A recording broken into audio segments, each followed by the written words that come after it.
అండి నమస్తే. Welcome to current affairs light YouTube channel. ఇవాళ మన క్లాస్లో రీసెంట్గా జరిగినటువంటి కరెంట్ అఫైర్స్లో ఇంపార్టెంట్ కాన్సెప్ట్ నేర్చుకుందామండి. మీకు కనుక మా ఛానల్లో ఉన్నటువంటి వీడియోస్ అండ్ ఎక్స్ప్లెనేషన్ నచ్చినట్లయితే మా ఛానల్ లైక్ చేయండి, షేర్ చేయండి అండ్ సబ్స్క్రైబ్ చేయండి. Welcome to current affairs light YouTube channel. ఇవాళ మన కాన్సెప్ట్ వచ్చేసి inclusive education for disabled at secondary stage scheme. So ఇక్కడ ఏంటంటే ఎక్కువ శాతం ఎవరైతే డిజేబుల్డ్ పర్సన్స్ ఉంటారో, అంటే వికలాంగులుగా ఉండేటువంటి పర్సన్స్ ఉంటారో, వాళ్ళు చదువుకునే విద్యా విధానంలో ఎటువంటి అవకాశాలు రావాలి అండ్ వాళ్ళకి ఇంకా ఎడ్యుకేషన్ ఎలా అందివ్వాలని ఇంక్లూజివ్ ఎడ్యుకేషన్ డిజేబుల్డ్ ప్రోగ్రామ్ అనేది ఎప్పటి నుంచో మనకుంది. బట్ ఈ యొక్క స్కీమ్ అనేది ఇప్పుడు ఎందుకు హైలైట్ అయిందంటే, రీసెంట్గా కర్ణాటక రాష్ట్రంలో ఈ యొక్క పథకం కింద అమలు చేసేటువంటి విధానంలో నిర్లక్ష్యంగా ఉన్నటువంటి 5 అధికారులని కర్ణాటక ప్రభుత్వం సస్పెండ్ చేయడం జరిగింది. అందులో భాగంగానే ఈ యొక్క స్కీమ్ ఏదైతే ఉందో అది బాగా హైలైట్ అయిందనమాట. Inclusive education for disabled at secondary stage scheme. So మాధ్యమిక విద్యా విధానంలో, అది కూడా వికలాంగులకు అందించేటువంటి విధానంలో ఏదైతే నిర్లక్ష్యం ఉందో దాన్ని తీసివేయాలని ప్రభుత్వం భావిస్తుంది అనమాట. ఈ యొక్క స్కీమ్ ఏంటో చూద్దాం. సో ఈ యొక్క స్కీమ్ ఏదైతే ఉందో అది 2009-2010 ఆ టైంలోనే ఇది స్టార్ట్ చేశారు. సో చాలా సంవత్సరాల నుంచి ఈ స్కీమ్ అయితే ఉంది. బట్ ఈ స్కీమ్ ద్వారా ఏంటంటే వికలాంగ పిల్లలకి ఇంటిగ్రేటెడ్ ఎడ్యుకేషన్ అనేది అందించడం కోసం ఈ పథకం అనేది స్టార్ట్ చేయడం జరిగింది. అండ్ ఇదేంటంటే మాధ్యమిక విద్య, అంటే ఎలిమెంటరీ స్కూల్ కంప్లీట్ చేసుకొని వాళ్ళు మాధ్యమిక విద్య అంటే ఒక టీనేజ్ లెవెల్ దాకా వెళ్ళేటువంటి ఎడ్యుకేషన్ ఏదైతే ఉందో 5th స్టాండర్డ్ నుంచి ఒక 10th ఇంటర్మీడియట్ స్టాండర్డ్ వరకు వాళ్ళ ఎడ్యుకేషన్ని పూర్తి చేయడానికి అవసరమైనటువంటి చదువు అనేది ఈ యొక్క స్కూళ్ళ ద్వారా అందివ్వబడుతుంది. వాళ్ళు నార్మల్ పీపుల్తో చదవడం కన్నా ఇలా వికలాంగుల పాఠశాలలో ఉన్నప్పుడు వాళ్ళకు అవసరమైనటువంటిది తర్ఫీద్ అనేది వాళ్ళకి స్పెషల్గా ఇవ్వబడుతుంది అనమాట. అందుకే పాఠశాల విద్య ఎవరైతే పూర్తి చేసుకొని వికలాంగులు ఉన్నారో వాళ్ళకి 4 సంవత్సరాల పాటు మాధ్యమిక విద్య అనేది అందించడమే ఈ పథకం యొక్క ముఖ్య ఉద్దేశం. అండ్ ఇక్కడ ఈ పథకం ద్వారా ఏంటంటే 9th and 10th ఇంటర్ అంతవరకు కూడా వికలాంగుల పిల్లలు ఎవరైతే ఉంటారో వాళ్ళకి కంప్లీట్ ఎడ్యుకేషన్ అనేది కల్పించడమే ఈ యొక్క పథకం అనమాట. అండ్ దీనికి వెనక ఉన్నటువంటి చట్టం ఏంటి? సో ఇక్కడ వికలాంగుల చట్టం అనమాట. వికలాంగుల చట్టం 1995 అండ్ నేషనల్ ట్రస్ట్ యాక్ట్ 1999 ప్రకారం 9వ తరగతి నుంచి అంతకన్నా ఎక్కువ ఉండేటువంటి చదువుల వరకు కూడా వైకల్యాలు కలిగినటువంటి పిల్లలు ఎవరైతే ఉంటారో వాళ్ళందరికీ స్థానిక ప్రభుత్వ స్థానిక సంస్థల్లో చదువును కల్పించడమే ఈ పథకంకి ఉన్నటువంటి ముఖ్య ఉద్దేశం. అండ్ 12th దాకా వాళ్ళ చదువు అనేది కొనసాగాలి. అదే ఈ యొక్క పథకంలో ఉన్నటువంటి ముఖ్యమైన అనమాట. సో డిజేబిలిటీ అనే లెవెల్ అనేది చాలా రకాలుగా ఉంటుంది. 10%, 50%, 40% ఇలా డిజేబిలిటీకి కూడా గ్రేడింగ్స్ ఇస్తూ ఉంటారు. బట్ మెయిన్లీ డిజేబిలిటీలో ఎక్కువ శాతం బ్లైండ్నెస్ అంటే అంధత్వం అంటాం. అంధత్వం ఒకటి, కొంచెం చూపు కనిపించకపోవడం, కుష్టు వ్యాధి కొంచెం కలిగి ఉండటం, వినికిడి లోపం ఉండటం, లోకోమోటరీ వైకల్యాలు అంటే వాళ్ళు త్వరగా చెప్పిన పని చేయలేరు అనమాట. మోటార్ స్కిల్స్ అనేవి తక్కువగా ఉంటాయి. ఒక పని చెప్పినప్పుడు రియాక్ట్ అవ్వడం అనేది చాలా స్లోగా ఉంటుంది. మెంటల్ రిటార్డేషన్ ఉన్నప్పుడు, మానసిక అనారోగ్యం, ఆటిజం అండ్ మస్తిష్క పక్షవాతం అంటే మెదడు అనేది తొందరగా వర్క్ అవ్వదు. తెలియకుండానే సైలెంట్గా ఉంటారు, లేదా వాళ్ళు చచ్చిపడిపోవడం కానీ వాళ్ళ ఒక శరీర భాగంలో సగం పార్ట్ వరకు కూడా చచ్చిపడిపోయిన విధంగా ఉంటుంది. అండ్ ప్రసంగ బలహీనత అంటే నత్తి అనమాట. అండ్ అభ్యాస వైకల్యాలు అంటే నేర్చుకోవడంలో వాళ్ళు చాలా స్లోగా ఉంటారు. ఇవన్నీ కూడా ఈ యొక్క డిజేబిలిటీలో భాగంగా ఉన్నాయి. అంటే వైకల్యం అనగానే కాలు చేతులు లేకపోవడమే కాదు, ఇవన్నీ కూడా వైకల్యాల కిందకే వస్తాయి.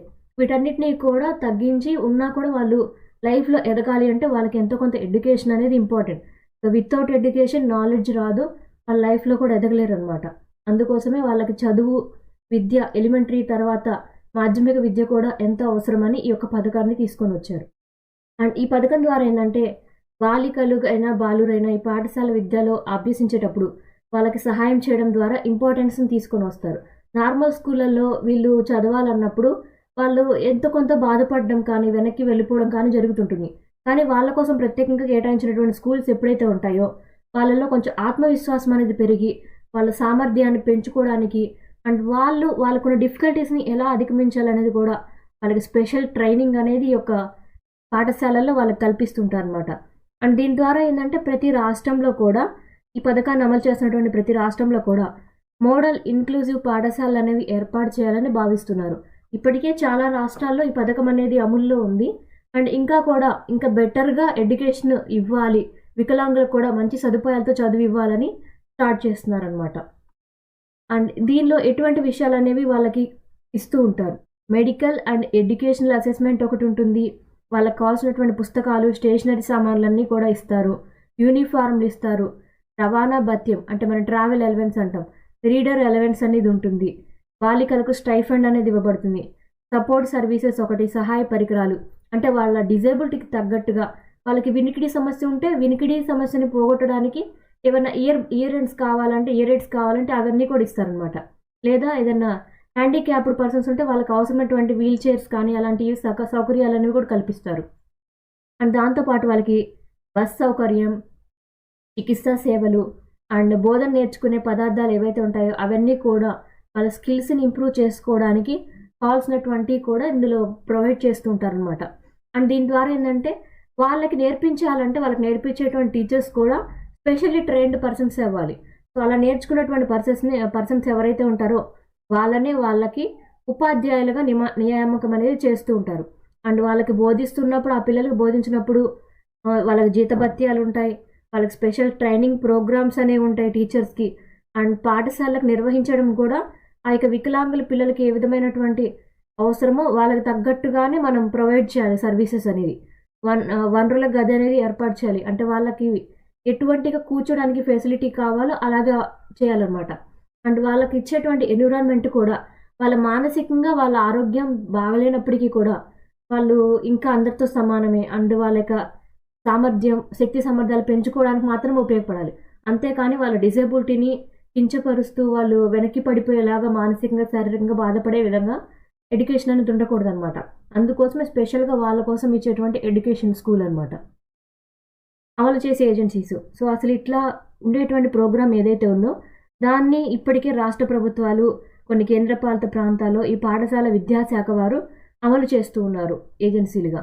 అండ్ దీనిలో ఏంటంటే వికలాంగులకు విద్యారంగంలో ఏవైతే అనుభవం ఉంటుందో అనుభవం ఉన్నటువంటి నాన్ గవర్నమెంట్ ఆర్గనైజేషన్స్ కూడా ఈ యొక్క పథకం కింద అప్లై చేసుకొని వాళ్ళు కూడా స్కూళ్ళని నిర్వహించడానికి అండ్ స్పెషల్లీ ఎడ్యుకేటెడ్ టీచర్స్ని వాళ్ళే మేనేజ్ చేసి వాళ్ళే వర్కింగ్ చేసి ఈ యొక్క పాఠశాలలు అనేవి నడిపిస్తారు డిజేబిలిటీ ఉన్నటువంటి పర్సన్స్ కోసం. అండ్ ఆర్థిక సహాయం, సో ఇంతకుముందు అయితే ఇది రాష్ట్ర ప్రభుత్వ పథకం కింద కూడా అమల్లో ఉన్నింది. బట్ దాని తర్వాత కంప్లీట్గా కేంద్ర ప్రభుత్వం దృష్టిలోకి తీసుకుని వెళ్ళారు. సో ఈ పథకంలో ఏంటంటే అన్ని అంశాలు కూడా ఏవైతే కల్పించాలో సదుపాయాలన్నీ కూడా కేంద్ర సహాయం అనేది 100% ఇవ్వబడుతుంది. అంటే కావాల్సినటువంటి నిధులన్నీ కూడా కేంద్ర ప్రభుత్వం ద్వారా ఇవ్వబడతాయి అన్నమాట. రాష్ట్ర ప్రభుత్వాలు ఏదైనా స్కాలర్షిప్ లాంటి అవసరమైనప్పుడు మాత్రమే వాటికి మనీ అనేది కేటాయిస్తుంది. మిగిలిన అన్ని అవసరాలు కూడా ఈ పథకం కోసం కేంద్ర ప్రభుత్వమే చూసుకుంటుంది. వికలాంగుల పిల్లలకైతే 600 రూపాయల స్టైఫండ్ కూడా ఇస్తారనమాట. అండ్ 2013 నుంచి అయితే రాష్ట్రీయ మాధ్యమిక శిక్షా అభియాన్ ఏదైతే ఉందో దాన్ని తొలగించారు. రాష్ట్రీయ మాధ్యమిక శిక్షా అభియాన్ అనేటువంటి పథకం ఉన్నప్పుడు ఈ యొక్క పథకాన్ని నిర్వర్తించడానికి కావాల్సినటువంటి నిధులు అనేవి రాష్ట్ర ప్రభుత్వం చేసేది. కానీ ఎప్పుడైతే ఈ పథకం అనేది కంప్లీట్గా కేంద్రం హ్యాండిల్ చేస్తూ ఉందో, సో రాష్ట్రీయ మాధ్యమిక శిక్షా అభియాన్ అనే పథకం అనేది కొంచెం తొలగించి వేసి కావాల్సినటువంటి నిధులు అనేవి కేంద్ర ప్రభుత్వం కంప్లీట్గా తీసుకొని తనే అన్నిటిని నిర్వర్తిస్తుంది అనమాట. అది మాత్రమే జరుగుతుంది. ఈ పథకం అనేది కంప్లీట్గా కేంద్ర ప్రభుత్వమే నిర్వహిస్తుంది. రీసెంట్గా అయితే కర్ణాటకలో ఎవరైతే దాన్ని నిర్లక్ష్యం చేశారో ఆ పథకాన్ని ఆ అధికారులను తొలగించడం జరిగింది. Thank you for watching my video. మీకు కనుక నా వీడియో అండ్ ఎక్స్ప్లెనేషన్ నచ్చినట్లయితే నా వీడియోస్ లైక్ చేయండి, షేర్ చేయండి అండ్ సబ్స్క్రైబ్ చేయండి. అండ్ మీకు నా వీడియోస్ ఏ విధంగా అనిపిస్తున్నాయో నాకు కామెంట్ సెక్షన్లో తెలియజేయండి. Thank you for watching my video. Thank you.